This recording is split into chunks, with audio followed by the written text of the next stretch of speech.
Girl, listen, you know those nights when you just want to try something new?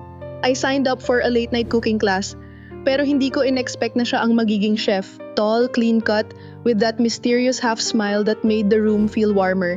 He called me Miss Lovely with this deep, teasing voice that sent shivers down my spine. The room smelled like garlic and rain, a mix so oddly comforting. He handed me a knife and when our hands brushed, slow lang pero parang may kuryente na dumaan.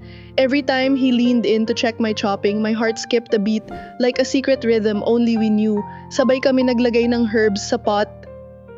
His fingers graced mine and I swear, the world slowed down just for us. He'd whisper, "Careful, baka mapaso ka pero kumare, mas napapaso ako sa titig niya." Intense, almost daring. We kept exchanging glances, lingering, unspoken, sobrang intense na parang may sariling kwento.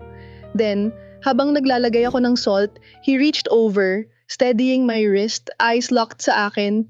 That moment, parang walang ibang tao sa room, just us and the simmering pot. Suddenly, I realized maybe I was the one getting cooked.